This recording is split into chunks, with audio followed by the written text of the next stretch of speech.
हे दोस्तों, हमेशा से भगवान से हम यूं ही प्रार्थना करते आए हैं, हे प्रभु, आपने इतनी कृपा की है, सदा हम पर, हमारे परिवार पर अपनी कृपा दृष्टि बनाए रखो। दुखों परेशानियों से हमारी रक्षा करो। आपका नाम जपते हुए हम अपना जीवन व्यतीत करें। लेकिन आज के टाइम्स में कुछ लोग ऐसे भी विनती करते हैं, प्रभु आप मुझसे क्यों नाराज़ हो? मेरी विनती कब सुनोगे? पड़ोस की मिसेस मिश्रा की चार प्रॉपर्टीज़ हैं।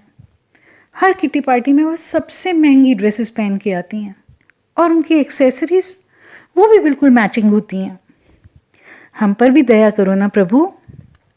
और ये डिससेटिस्फैक्शन सिर्फ उन तक ही लिमिटेड नहीं है, आगे बच्चे भी उसे कैरी ऑन कर रहे हैं। बिटिया कॉलेज से आते ही कमरे में जाकर शीला आंटी को आवाज़ देती हैं, आंटी पानी का गिलास दो ना। अब शीला आंटी आटा लगा रही थी तो 5 मिनट लग गए। बिटिया लगी पैर पटकने, मम्मी आप लोग भी अपना स्टेटस थोड़ा और नहीं बढ़ा सकते थे क्या? हम भी 2-3 मेड्स रख लेते। मिश्रा जी के यहाँ तो रसोई की अलग, सफाई की अलग, बच्चों की अलग, यहाँ तक कि डॉगी घुमाने के लिए भी अलग मेड है। यहाँ तो 1 गिलास पानी का भी कोई नहीं दे सकता। भगवान को भी मुझे यहीं पैदा करना था।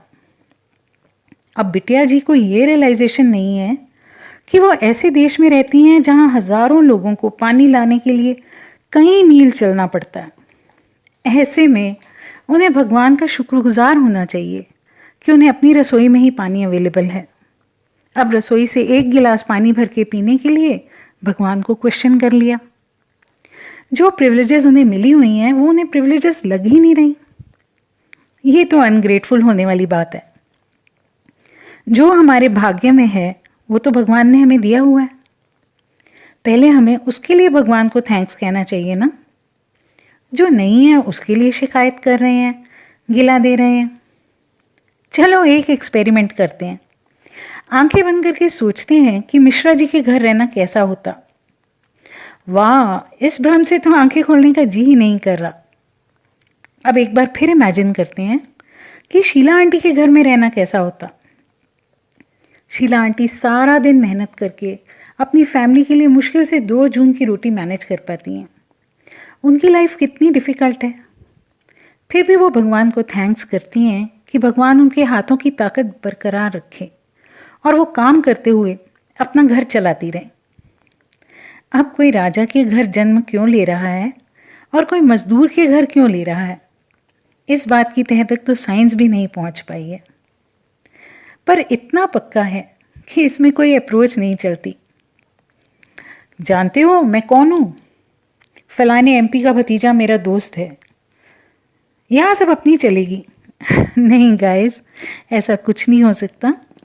चॉइस ऑफ बर्थ भगवान ने हमें नहीं दिया, वो भगवान ने अपने हाथ में ही रखा है।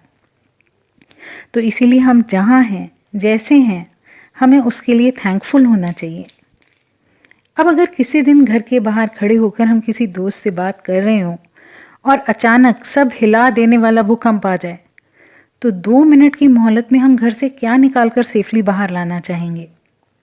उन प्रॉपर्टीज़ के पेपर्स को, गाड़ियों की चाबियों को, सोना चांदी को? इस आंसर में किसी को भी कोई डाउट नहीं होना चाहिए कि उन 2 मिनट में हमारी कौन सी सबसे प्रेशियस चीज़ें हैं जो हम सेफली बाहर लाना चाहेंगे। वो चीज़ें जिनके सामने दुनिया के सब सुख हराम हमारे लिए फीके हैं। जी हाँ, हमारे अपने, हमारा परिवार, हमारे को भगवान का दिया हुआ सबसे बड़ा गिफ्ट। पर क्या हम नॉर्मल टाइम्स में उसको उतनी इम्पोर्टेंस देते हैं? जब भी कोई मुश्किल आती है तो किसके आगे हम सारी ईगो छोड़कर मदद मांगने जाते हैं और फिर अचानक एक रास्ता निकल आता है। उस मुश्किल को दूर करने के लिए हमारे इष्ट ही तो हमारी मदद को आते हैं। एक कटोरी चीनी भी जब हम किसी पड़ोसी से लेते हैं ना, तो उसे थैंक्स करते हैं, मान कर चलते हैं कि हमें ज़रूरत पड़ने पर वो हमारा साथ देगा। तो हमारे इष्ट जिन्होंने बिना मांगे हमें इतना कुछ दिया है, उन्हें तो सबसे पहले थैंक्स करना बनता है ना।